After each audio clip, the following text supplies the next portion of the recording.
લખેલું હશે કે સર્વ હક કમિટીને આધીન છે. આ કાર્યક્રમ ચલાવો કે નહીં ચલાવો એ કમિટી ધારે કરી શકશે. એના કરતાં તમે તમારી માણસાઈની તો નીચે બેસી જાઓ. કોકને લાગે, કોકને તકલીફ થાય એ વસ્તુ સારી નથી લાગતી. અને તમે બનાસકોટા વાસી છો ને વાલેરની ધરતી ઉપર, અરે સુંદરપુરજી મહારાજની જગ્યામાં આવીને આપણે બેઠા છીએ. બાપુએ ગૌ માતાની સોગન આલી તોય તમારામાં કઈ ભાન નહીં આવી તો ખરેખર આપણા માટે સારી વાત નથી. આ બાજુ જે આગળ ઉભા છે મિત્રો બેસી જાઓ. આગળ નથી દેખાતું એટલે પછી એ પણ ઉભા થાય છે. આગળ વાળા મિત્રો નીચે બેસી જાઓ. બેસી જાઓ, બધા બેસી જાઓ ભાઈ. બાપુએ કીધું છે, અહીંયાથી બાપુની આજ્ઞા છે અને આવા સંતોની આજ્ઞા માનવાથી જ મારા તમારા જીવનમાં પરિવર્તન આવતું હોય છે. બધા બેસી જાઓ, બિલકુલ શાંતિથી બેઠા બેઠા. રાકેશભાઈ બારોટ તમારી માટે આવ્યા છે અને તમારી માટે જ અને તમને જ આનંદ કરાવવાના છે. પણ બેસીને આનંદ કરો, કારણ કે પાછળ જે ઊભા છે બેઠા છે એમને કોઈને દેખાતું નથી. તમે ઊભા થાવ છો, પાછળ વાળા ઊભા થઈ જાય છે. એટલે વિનંતી કરું છું, બેસી જાઓ ભાઈ.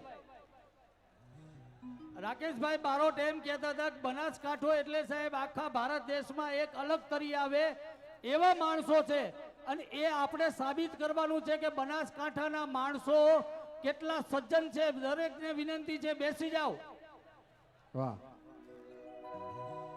એવા ગાયું ના એ ગોવાલી ગાયું લઈને આવજો. એવા ગાયું ના એ ગોવાલી ગાયું લઈને એવા ગાયું ના એ ગોવાલી ગાયું લઈને આવજો. એવા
કે પછી બોધી મુઠી હતી લાખની એ મારી બોધી મુઠી હતી લાખની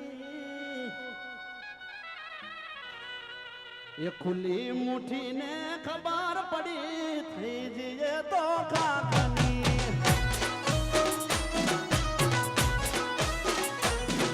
એ ખુલ્લી મુઠી ને ખબર પડી થઈ જઈએ તો કાકની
આપણે હવે ડ્રો ચાલુ કરીએ છીએ અને પછી વચ્ચે જ્યાં બ્રેક પડશે ત્યાં આપણે જોઈ લઈશું બરાબર વરસાદના સોટા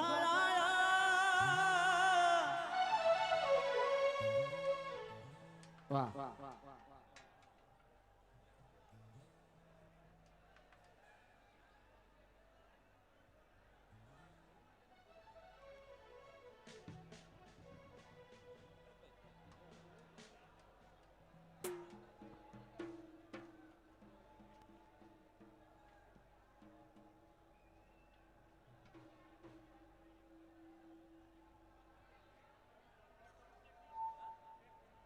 हेलो हेलो હાલો ભાઈ કાર્યક્રમ ચાલુ જ છે અચ્છા, બધા ભાઈ જો- શાંતિ રાખો કાર્યક્રમ ચાલુ છે પણ વચ્ચે આપણે ડ્રો લેવો છે ને ડ્રો બાદ ફરી એકવાર રાકેશભાઈ આપણને મોજ કરાવશે કરવી છે ને હા તો થોડીક શાંતિ રાખો આપણે વચ્ચે ડ્રો લઈ લઈએ પછી બ્રેક પાડી